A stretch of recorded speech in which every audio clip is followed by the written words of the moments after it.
These people just don't lie down. They don't go away. You have to fight them every single step of the way. The Clinton operation, as it relates to the destruction of those emails, I mean, clearly there were multiple crimes broken there. Wait, you want me to tell you what my husband thinks? My husband is not the Secretary of State. I am. So you ask my opinion, I will tell you my opinion. I'm not going to be channeling my husband. In fact, the student had asked what President Obama thought of China's involvement in the region, but it was lost in translation. Congressman Devin Nunes represents California. Of course, he sits on the Intel Committee in the House, and we're happy to have him tonight. Congressman, thanks so much for coming on. What do you make of this? I think it's frustrating. The American people are sick and tired of the Clinton White House or Hillary Clinton. She didn't get prosecuted, even though she had those classified emails on her server.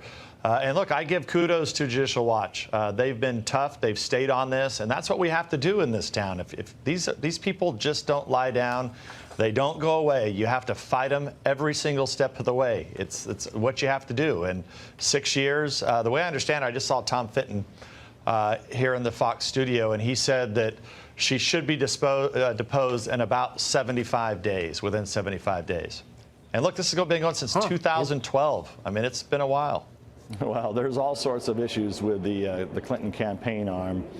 You know, one of the things that I think is still out there, or not the Clinton campaign arm, but the Clinton operation, as it relates to the destruction of those emails. I mean, clearly there were multiple crimes broken there. It's a two-tiered justice system. It's not right. And it's why, look, it's why the new Attorney General Barr, he's got a lot of cleanup to do over there, but I do have a lot of confidence in him. I really do. I think he's going to be able to get it done. So do you think that another investigation is going to start looking into Hillary Clinton, given the fact that she did exhibit gross negligence in terms of emails, classified documents, and then, of course, a lot of people say that that's really where the Russia collusion was. After all, the Clinton campaign paid for the dossier. They used Russian sources to find dirt on Donald Trump. She did sell a portion of the U.S.'s stockpile of uranium, and her foundation got $148 million. I mean, that's real money. She got it from a Russian company, and her husband made a speech in Moscow and got $500,000. All of this was ignored as the mainstream media tripped over themselves to say it was Donald Trump and not her. I mean, it's pretty incredible that during a campaign you had one candidate with real ties to Russia, the other having zero, and yet it's the other that gets in the headlines of collusion. Yeah, and not only that, but they investigated the Trump campaign for exactly what the Clinton campaign was doing. Supposedly they were looking into the Trump campaign because they were worried that Russians were infiltrating and giving dirt to the Trump campaign on Clinton, when in fact they knew right in front of their very eyes they had Clinton campaign dirt that they were supposedly getting from Russians.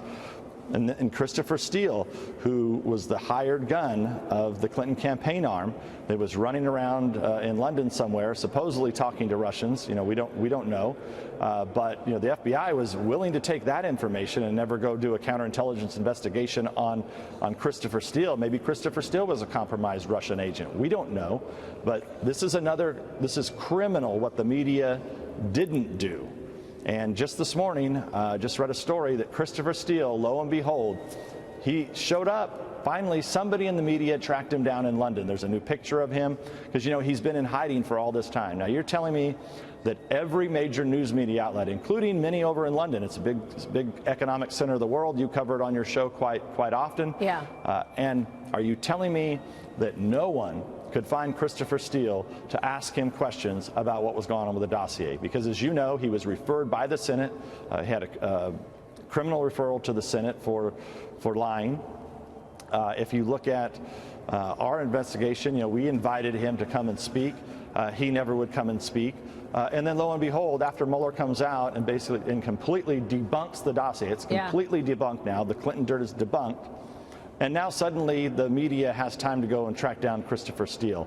I mean, what a joke. Right. Let me ask you about the Mueller report and whether or not you believe it should be made public. William Barr says he is going to make it available. A lot of people are calling for it in the next week. Of course, you know the Democrats, that's their new big outrage. They are ignoring the contents of the Mueller report and what we just found, and instead going toward, well, we want to see the whole report. Where do you sit on that?